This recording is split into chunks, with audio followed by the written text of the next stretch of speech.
Hello, hello. How are you? This is Dallas Cohen, the Rebound Coach, and I am pretty excited to come share with you today. We have, as usual, a heavy hitter topic. I do my best not to pull any punches. So, if you are just joining us, welcome. This is Dallas Cohen, the Rebound Coach, and we are at the Rebound Coach Live. Our topic today is pretty serious. Our topic is stubborn love, how to win the tug of war for their affection. Have you ever felt like when you were in a relationship, you felt like you kind of were in a power struggle and maybe a push and pull for their affection? So we're going to talk in the context of a romantic relationship and or a marriage. However, you could be in a tug of war for the affection of your parents, or in a tug of war for the affection of your children, your teenage children, your adult children, or anyone really. A boss, you may want their attention. So if this is the first time that you have seen a Rebound Coach Live, either you are watching the recording or you are listening to a recording and it's your first time for us to meet, I'm so glad you're here. If you're like, well, why are you talking about this and what right do you have to talk about such a thing? Happy to share with you. So I've been a coach. Life coaches help people get unstuck. I've been coaching people in the relationship space I've been coaching 20 years total. Anyway, making a long story pretty short, I was married to a man for 10 years who wanted me dead. And that's not like a joke or like he was really serious.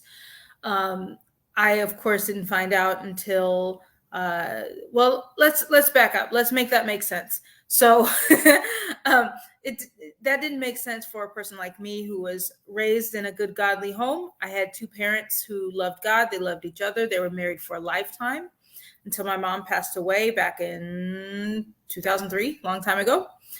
Anyway, they were a good example of marriage and family as best they could, except I was molested from the time I was 8 to the time I was 16. So that radically affects how you see yourself. For me, in a faith-based household, how I related to God and how I related to men. So fast forward, when I met the man I married, there were definitely red flags, definitely concerns. As a praying woman, I believed that God was with us. And because of that, I believed that whatever trouble would come, we'd be able to overcome it right away. Or eventually. So trouble came right away, though, and never quite went away. We got into this cycle of what I call coping in crisis. It's where like you're barely making it, and then there's a big blow up, and then you go back to barely making it. And success is when he didn't punch a hole in the wall that day. Success is when the house is quiet after your daily fight sooner than later. And things, as the years went on, the crises became more frequent and closer together, and things kind of came to a head. End of 2019, beginning of 2020. He left for another woman after a crisis, and found out the next day he and that woman had been plotting my murder for months by the time I found out. Needless to say, that's kind of a record scratch moment. You kind of reevaluate your entire life and all of your decisions and what anything means. And at the bottom of things, I had a choice. I could allow the identity that my ex-husband had planned for me and that I had agreed to over some years. I could let that tell me who I was allowed to be, how many days I had left on the planet, and what that meant for the rest of my life. Or I could choose life. So out of that outrageously doesn't sound real, sounds like a movie, but is real life ordeal, I wrote a book. The name of my book is I Choose Life. Rewrite your love story and change your legacy. And it's not just my story. So if you are into like thrillers or Law and Order, SVU, if that's your jam, you're going to like this book. but even aside from the actual story, it's a roadmap to freedom for those who find themselves in a cycle of coping and crisis. So that could be in any relationship, and it doesn't necessarily mean that you experience the kind of abuse I did. And mind you, the kind of abuse I experienced was not black eyes. It was very subtle and what the industry calls covert. So, a lot of spiritual abuse, emotional abuse, financial abuse, mental illness, addiction, serial adultery. There are many women of faith that experience this for years and years and years and years and are not sure that God wants them safe, and are not sure if it's okay for them to be free of those things. And so today's topic came up, as a matter of fact. Oh, before I forget, if you would like your copy of this book, you can find it at thereboundcoach.com/book. That is thereboundcoach.com/book. You can purchase from Amazon and have it shipped to you, or you can buy one of these hard copies and I will sign it to you and mail it to you myself, which I really enjoy doing. So, okay, I just wanted to make sure I said that. This topic came about because, as I've just explained to you, I spent quite a long time doing everything I could possibly do for my marriage to work. I wanted my husband healed. I wanted him healthy and whole. I did not believe in divorce. As a matter of fact, I had an entire coaching and speaking platform. This is the book I just told you about is my second book. I wrote a first one called Goodbye or Go Through, How to Live Happily Ever After When Life is No Fairy Tale, because I believed in standing and withstanding. I believed in endurance. I believed in staying married. And that was the only way I thought that married people could please God, is if they remained married. And so in that fight, and if you've experienced that for a month or a millisecond, you know how incredibly emotionally grueling it is to fight for a marriage by yourself, to fight against an unseen enemy. My former husband had positioned himself as my enemy. He had been wanting me dead for years and was planning my death for months before things came to a head. So, he had kind of positioned himself as my enemy, but I didn't realize that was the case. In my mind, he was sick. He had some mental issues. He was sick, and some other issues. And I just needed to stay and pray, and God was going to work things out. So if you've been in that struggle for any length of time, you know how desperate you can become. And so I don't, in these days, since I've been on the other side of abuse and divorce, and now I serve high achieving women of faith who've lived through betrayal, trauma, or abuse of any kind, and who want to reclaim territory in their relationship with themselves. So that's typically where my communications focus, your relationship with yourself. I don't often speak to wives in this season of my life. However, because I spent so much time and energy trying to fix a marriage, my inbox is still full of emails from people who do those services. So coaches that coach wives, and ministers that speak to standers, or people who are believing for their marriage to be restored even after someone has not only left home, but someone has legally divorced. They're remarried to another partner, maybe have children with that partner, and that person is still waiting for that man or woman to come back to them. So I'd signed up for some of those things in those early days when I was, fighting for a marriage that was rotting underneath me. So because of that, I'm still on the listserv for several of those coaches and consultants and ministers. And I saw an email pop in my inbox today. Y'all, I don't really look at this stuff. Like, I don't like follow those kinds of emails anymore, but ooh, This one came through and just grabbed my attention. And the title of it was How to Get Your Husband to Love You Again. And I'm like, is she for real? Is she for real?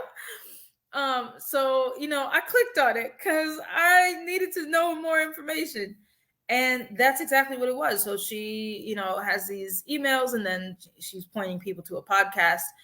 And her entire platform is helping wives to fix their marriage without their husband's consent, without his knowledge, without his involvement. Her secrets alone, this is the marketing message, her secrets alone can help a woman change her marriage, make her husband want her again, love her again, talk to her again, be the husband that she always wanted him to be without his participation. I signed up for that at some point because that's what I thought was going to be the answer for me. So, and lots of women feel this way. So, it was intriguing. And so I wanted to talk about that entire dynamic where a woman is doing everything she knows how to do to get a man to do what she needs, love her, to pay attention to her, to pay the bills, to clean the house, to spend time with the children, to touch her. There's a lot of press around men needing sex and women not wanting it. And I say press, it depends on who you listen to, right? So in certain circles, in certain religious circles, let's say that, certain faith-based circles, that's the messaging.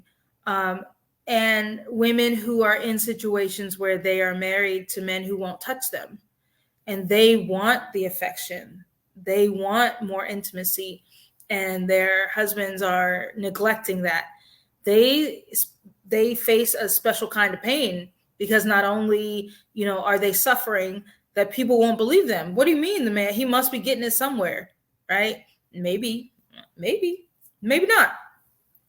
So all that to say, there's quite a drive for a woman who wants a good marriage. She wants a happy home. She wants the man she committed to also be committed to her. She'd like some faithfulness, right? And so when those things are missing, there's such a hunger and such a drive to fix it, to make it better, to make it different. And so I wanted to ask some questions around this and just share a few key thoughts. If this is you, or this is someone this might be you in the future, who knows? And, so many women feel like you need him or his love, and the title was How to Get Your Husband to Love You Again. So number one, that means something different to different people. Okay. But whatever they feel that they're missing, they feel that they need it to feel whole, to feel right, to make the world feel right. Life is not right when he's not doing XYZ for me, when he's not paying attention to me. And this can happen too earlier on in dating phases, where, he didn't text me back, he ghosted me, like that whole dynamic, that whole thing is a thing. Okay. And you just want to make life right. It would be right if he would give me those things I need. Now check it. In every relationship, especially parent-child, siblings, husband-wife, okay, there are rights and roles and responsibilities. Now, they might be different per the two people in the relationship, but there are expectations, I would say. And it's not wrong to have an expectation of faithfulness, right? It's not wrong to have an expectation of affection or attention or general personal respect, right? General dignity. It's not wrong to expect those things of a spouse, of a significant other that you are in a committed relationship with, of a parent or a child. Those are not wrong things to expect, okay? The issue can be when those needs are not met, and they are needs. We have human needs for love. We have human needs for attention. We have human need for affirmation and encouragement. You have human need to belong, right? We were created with certain emotional needs, generally that are expected to be met by parents. And when they're not met by parents, teenagers and adolescents, young adults and adults, old adults are doing everything they can to have those needs met by a person, because that's the, I want to say, the love hunger. That's the need, that's the desire. However, However, for those of us who know our creator and has a relationship with the creator, he can fill those gaps. That's way easier said than done. And I hear you when you say, like, what? I've heard that in church and that's not for real. It is for real. It is for real. Because otherwise, what do? Right? We spend a lot of time, energy, and money trying to change someone else's behavior. Okay. My hand is up. I bought the books. Okay. The lady who emailed me with this whole how to get your husband to love you again. Okay. I'm on her email list because I bought her book.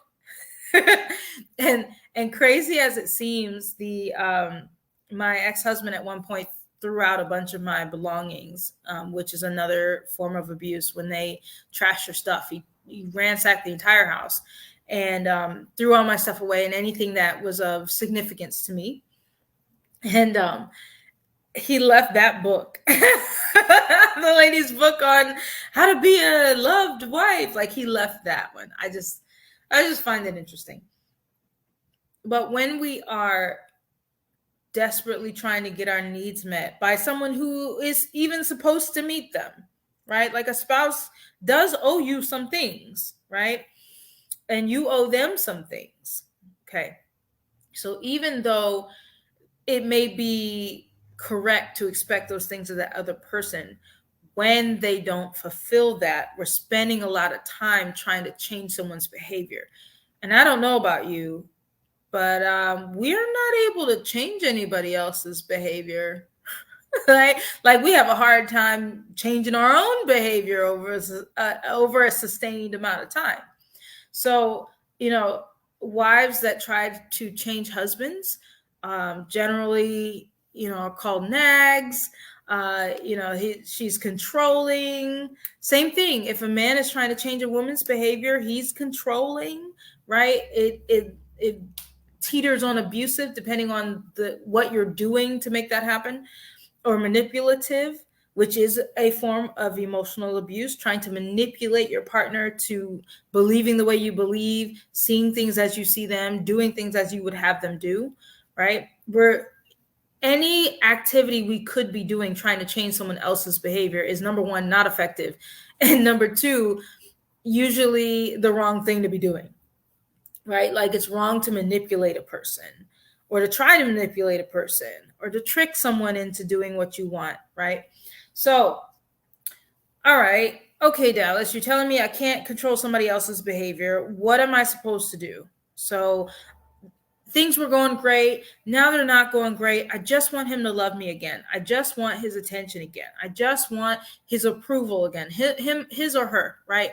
I just want them to see me the way they used to see me. Why can't I read some magic book and speak some magic words and sprinkle some fairy dust and make that person want me again, right? And you can't, unfortunately. So what are you supposed to do?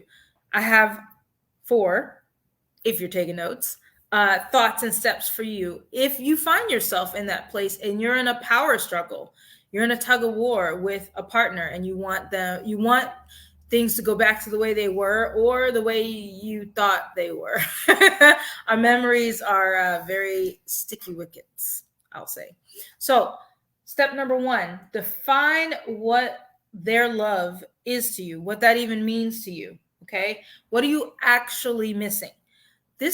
All of these steps take a level of quiet that a lot of folks are not willing to do for themselves. You got to turn off the screens, like all the screens.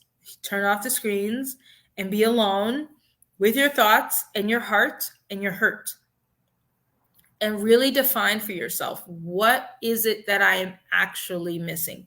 So the top level in your head that you hear all the time. So I used to spend a lot of time resenting the fact that my ex-husband did not provide the bills. Like, he didn't work on any kind of consistent basis. He didn't pay the bills. And I was really angry about that all the time. So I would rehearse it. If only he would work. If only he would pay the bills. When he randomly got money, it never went to household expenses. So if only he would work, if only he would work. And I would repeat that over and over. So same thing if you're looking for someone's affection or attention. If only they would take me on dates. If only they would buy me flowers. If only they would give me 5 minutes of undivided attention to pull the phone away out of his grasp, right? Like, whatever that is. Okay.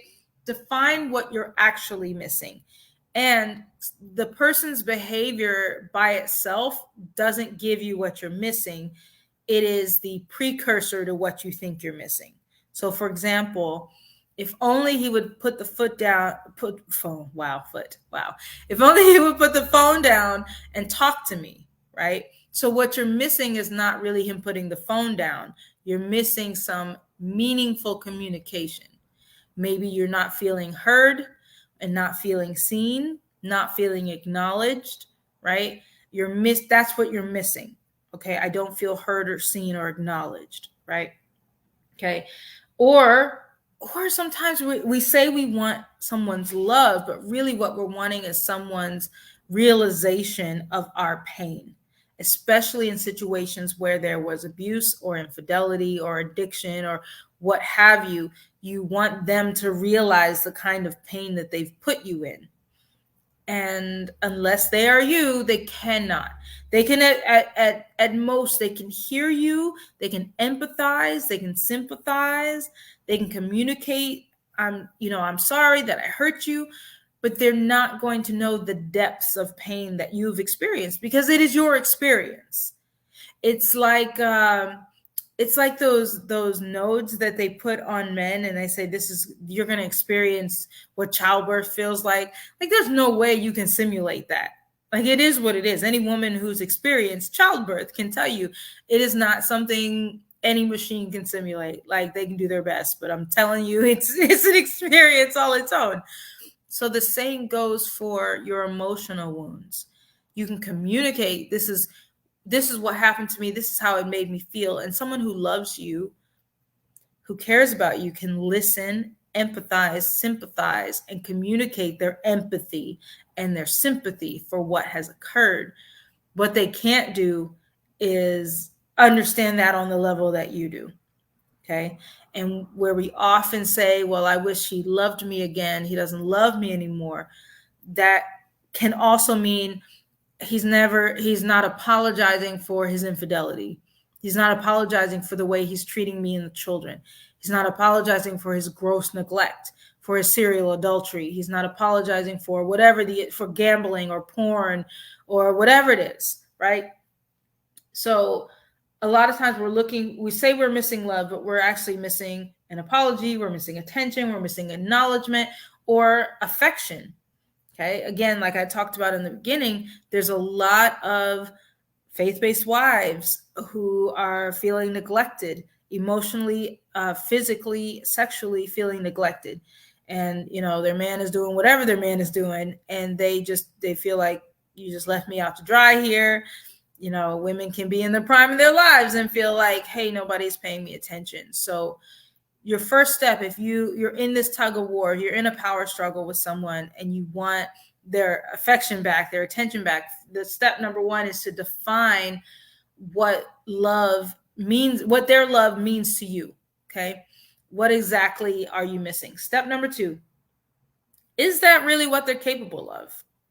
So in my example, where I spent a lot of time resenting the fact that my ex-husband did not work and did not provide, I knew this about him when we met. I knew there was a terrible work history. I knew that he didn't last long at jobs, and I thought things would change over the years. And I also told myself that I would be okay with that situation. I told myself that. I believed it. I was really, really wrong, but I believed that I would be okay with that situation going on. And I was not. So, step number two, is that really what they're capable of? I could say, as a wife, I wanted provision from my husband because I wanted help, financial help. I wanted safety. I wanted covering. And I'll put that in air quotes because that's kind of what they teach you a man is supposed to do in a marriage, cover with air quotes. So that entire concept is something I bought into at that time. And that's how I believed it was supposed to happen. At least one of the major ways. The man you married is supposed to carry his weight with the bills. And because of that, I spent a lot of time in resentment. However, if I was honest with myself, he wasn't capable. He was not capable. And so my question for myself became, all right, you want to be provided for.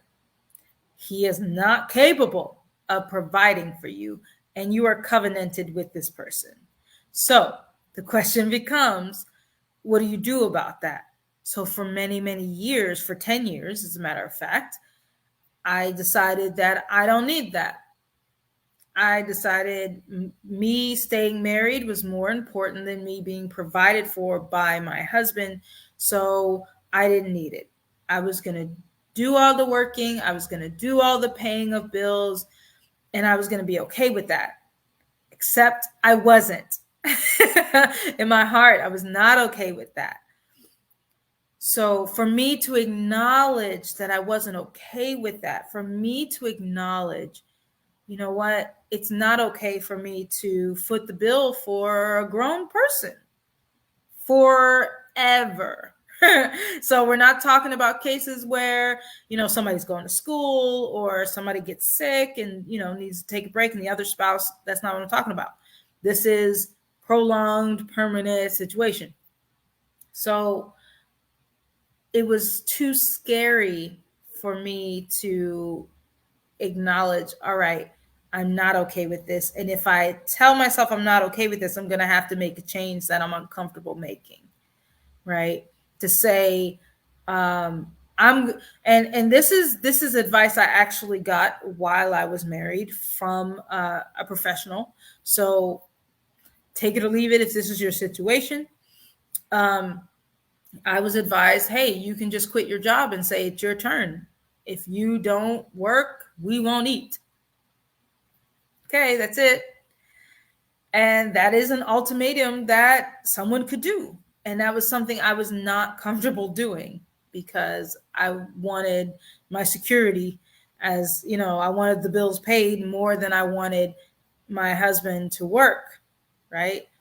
And I wanted to stay married more than I wanted my husband to work, right? So eventually, though, and that's just one example, with everything together, eventually I had to say, you know what, this is not the life for me. And it had to, for me, it had to come to a place where they were literally seeking my life. And I had to say, this is not the life for me. It took all of that. It took all of that.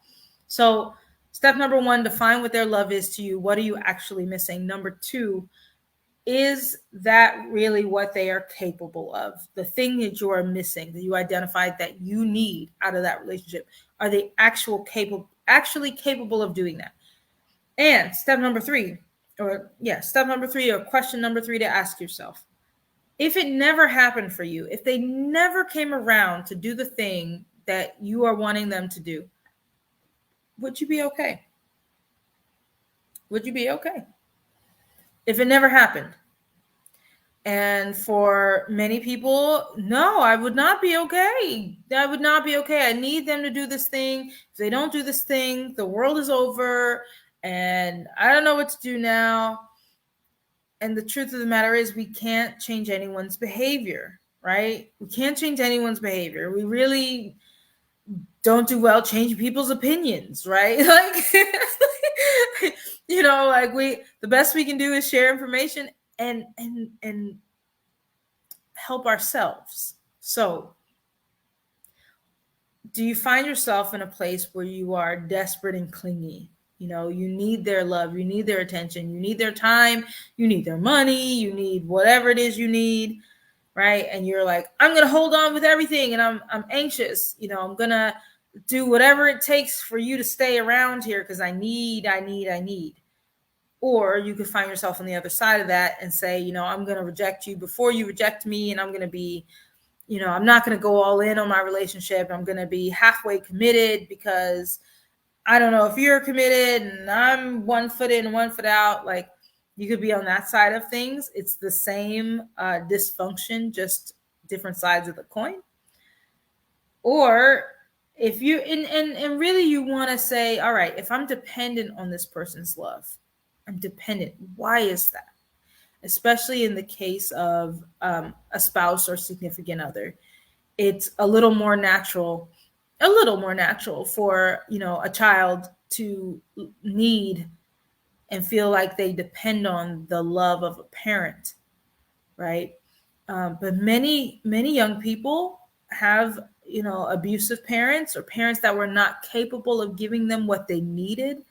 And even though it's a genuine human need that every person is born with and very natural and very, it makes perfect sense for that child to need that kind of love and care, affection, affirmation from that parent may not have been capable of giving it. So as that child grows and becomes an adult, they have the opportunity, I won't say the responsibility, I would say the opportunity to heal and to receive those needs from a different source, from a God source, really. And I believe that when done right, the love of a parent, the love of a spouse, the love of a child even, can be a conduit for the love of our Creator. It really can be. And I believe that God shows his love for us all the time through other people. His love, his provision, his affirmation, his affection, his attention. I believe our Creator shows those things through other people, through the people around us every day. I completely believe that. And while we have those first ambassadors as parents, and then we have ambassadors as siblings of God's love, and then we have ambassadors called spouses, they're human vessels. As a human vessel, we don't always do our job. And if our job was to love someone as Christ loved the church and gave himself for her, they don't always do that job well. Okay? So, step number 4. Okay, number 1 was define what their love is to you. What exactly are you missing? Step number 2, is that really what they are actually capable of giving you? Step number 3, if it never happened and they never came back around, would you be okay? Step number 4, if your answer is like, no, would not be okay, I need this or it's over, right? Look for what you need in Christ and in yourself. And you might be like, Dallas, if I could do this for myself, I wouldn't be wanting so-and-so to do it. Just like parents, siblings, spouses, other people are conduits for God's love for you, you can also be a conduit of God's love for you and a receiving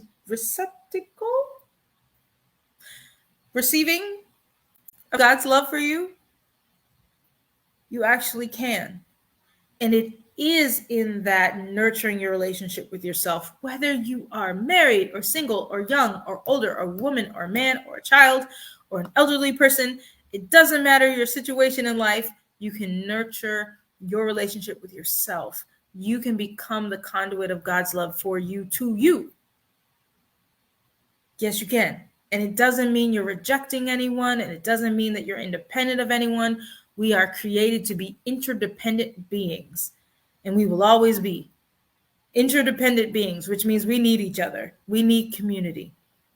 We are created for that.